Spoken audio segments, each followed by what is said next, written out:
या unpleasant odour from the mouth is known as halitosis. मतलब कि हमारे माउथ से जब अनप्लेजेंट ऑडर बदबू आने लगे तो उसको क्या बोलते हैं हम?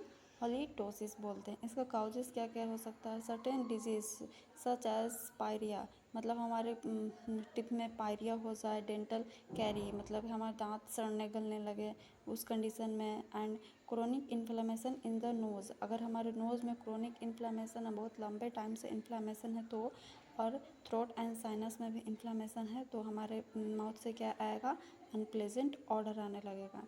Poor oral and dental hygiene, अगर हम ओरली पुअर हाइजीन मेंटेन कर रहे हैं, हाइजीन कर ही नहीं रहे हैं, ब्रशिंग वगैरह कर ही नहीं रहे हैं, या फिर डेंटल जिसका डेंचर्स वगैरह लगे हुए हैं उनका हम केयर नहीं कर रहे हैं, हाइजीन मेंटेन नहीं कर रहे हैं तो हेलिटोसिस देखने को मिलेगा। या स्मोकिंग, लॉन्ग टाइम से हम स्मोकिंग कर रहे हैं, टोबैको चेविंग कर रहे हैं, उस कंडीशन में भी होगा। ड्राई माउथ, जैसे फीवर वगैरह में हमारा माउथ क्या हो जाता है? ड्राई हो जाता है, तो उसमें हेलिटोसिस वाले जो कंडीशन है वो देखने को मिलते हैं। गम डिजीज़ एंड माउथ सोर, अगर हमारे गम में कोई डिजीज़ है, इन्फ्लामेशन है, या फिर हमारे माउथ में सोर है, अल्सर है, उस कंडीशन में भी हमें क्या देखने को मिलेगा? हेलिटोसिस माउथ में देखने को मिलेगा। Oral surgery such as tooth removal और गैस्ट्रोएसोफेजियल रिफ्लक्स डिजीज, जैसे ओरल सर्जरी हुआ है, हमारा टूथ रिमूवल हुआ है तो हम क्या करते हैं? हाइजीन मेंटेन नहीं करते हैं, कुछ दिनों तक हम छोड़ देते हैं ऐसे ही, तो उस कंडीशन में भी हेलिटोसिस देखने को मिलेगा। या फिर गैस्ट्रोएसोफेजियल रिफ्लक्स डिजीज़, बहुत ज़्यादा रिफ्लक्स हो रहा है यानी वोमिटिंग हो रहा है, तो उस कंडीशन में भी हमारा क्या होगा? ये हेलिटोसिस की जो डिजीज़ है वो देखने को मिलेगा, यानी कि जो कंडीशन है वो देखने को मिलेगा।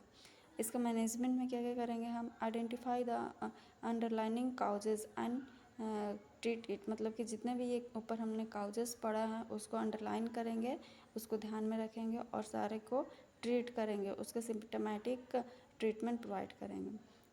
गुड ओरल हाइजीन, इसमें हम सबसे मेन पॉइंट क्या है जो हमको माइंड में रखना है? हमको ओरल हाइजीन मेंटेन करना है, प्रॉपर ओरल हाइजीन करना है।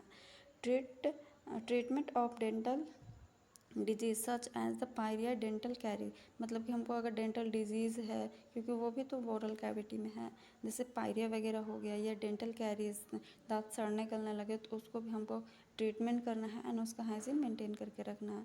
Increase hydration of the patient, मतलब कि हाइड्रेशन मीन्स होता है कि हम वाटर का इंटेक ज़्यादा करेंगे तभी तो हाइड्रेट रहेगा बॉडी, तो इसके लिए हम फ्लूइड का इंटेक ज़्यादा करेंगे। अवॉइड और स्मोकिंग, जितने में स्मोकिंग है या फिर टोबैको वगैरह है तो ये सब को हम अवॉइड करेंगे, क्योंकि ये भी हम कहीं ना कहीं अनप्लेजेंट ऑडर के लिए रिस्पॉन्सिबल होता है। Thank you so